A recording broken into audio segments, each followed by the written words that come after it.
Shalom. First and foremost, I'm going to give all honor, praises, and glory to Yahweh, Ba'ashem, Yahweh Shai, Ba'ashem, Harakah HaKodash. All right, double honors to the apostles, the elders of Great Millstone who rule well. Peace, love, salutations, blessings to the Lord select. All right. The brother Yeshaya, part of Men of Valor, South Carolina, and I'm coming at you with a lesson. And this lesson is based off one of the many articles I've seen, floating around. And that's about the pending major food shortages that's to come. Okay, now brothers, the Akim started with our elders, apostles on down.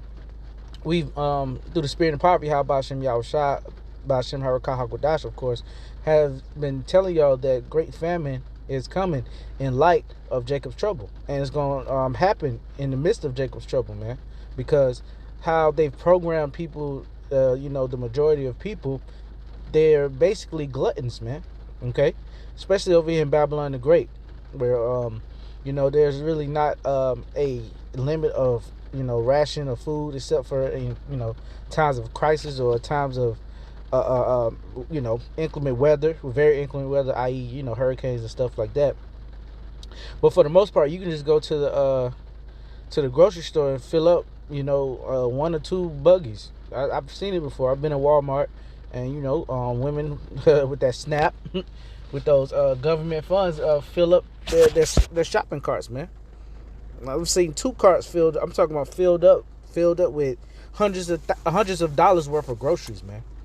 Okay, now mind you, if you don't have 4 or 5 kids, you don't need that much, but it's people buy that much food just to have it right away, man. So that's basically didn't mean to go on that rant, but basically that's just the conditions that Babylon the Great is used to. Okay, but that is going to drastically change because they're engineering a food shortage.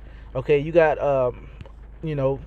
articles stating that they're forcing the farmers to let their crops die. They're killing off their crops. They're killing off their animals. Okay, why are they doing that, man? Because they're going to use food as major leverage for the MOTB, man. Okay, because food and water is the bare necessities of life, and they're going to use that, and they're going to ration it out, to their own liking. Okay, they're going to give the ones that take the MOTB, access to certain food and water, and the ones that don't, they're going to use that as a tool to get them to take that. Okay, so without further ado, I'm gonna read a little bit of this article, and I'm gonna get some scriptures, man. All right, the article reads: major food shortages are coming to the United States. And like I said, this is one of several articles that have been floating around.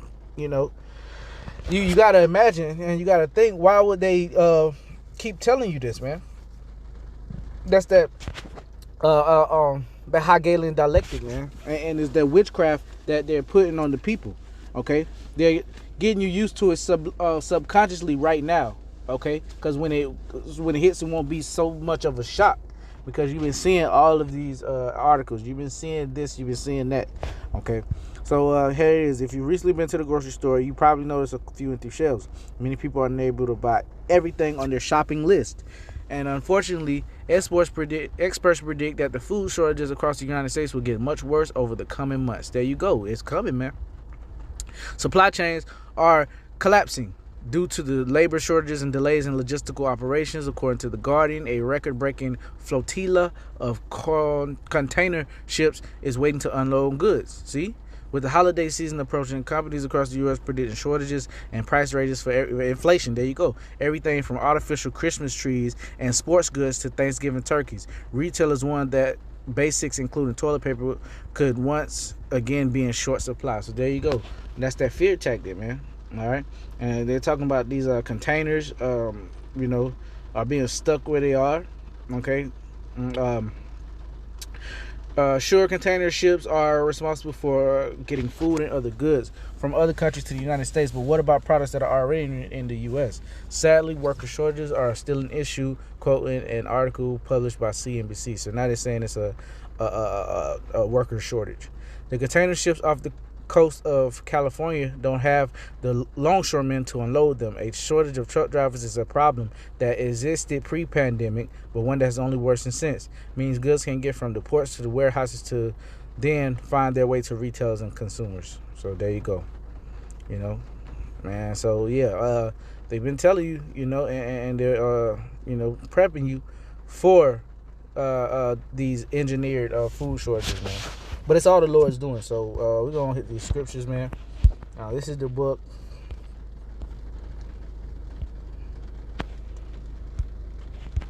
Amos 8:11. Behold, the days come, saith the Lord Yahweh, that I will send a famine in the land, not a famine of bread, nor a thirst for water, but of hearing the words of the Most High.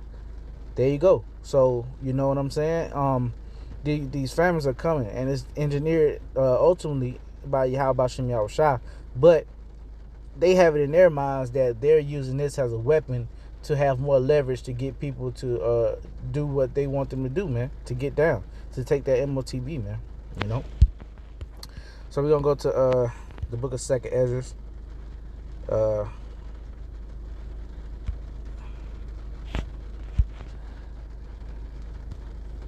Chapter 15 and verse 18. For because of their pride, the city shall be troubled.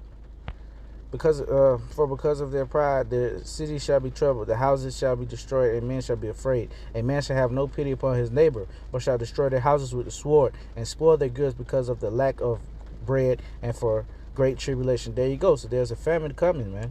All right, the Lord is going to put a famine in this land. Okay, all over the world for the most part, but over here in Babylon the Great, a great famine is coming, man. Okay. 2nd Ezra 6.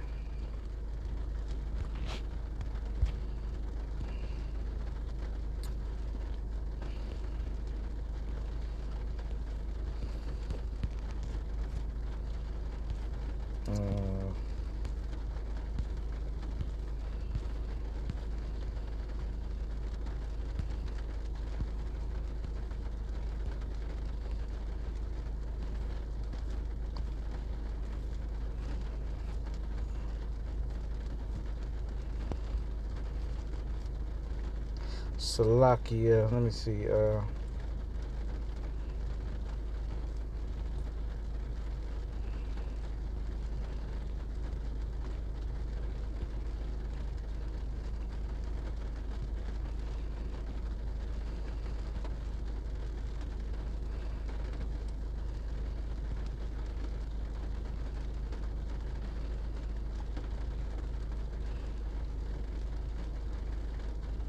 It's crazy.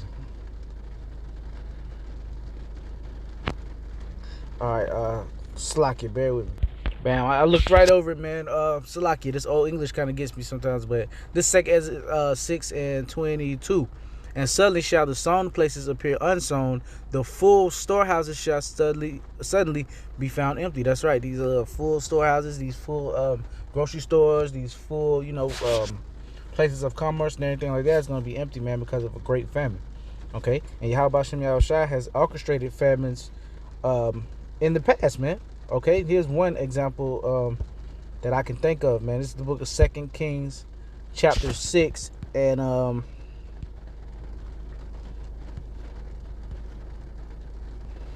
let's see, verse 2.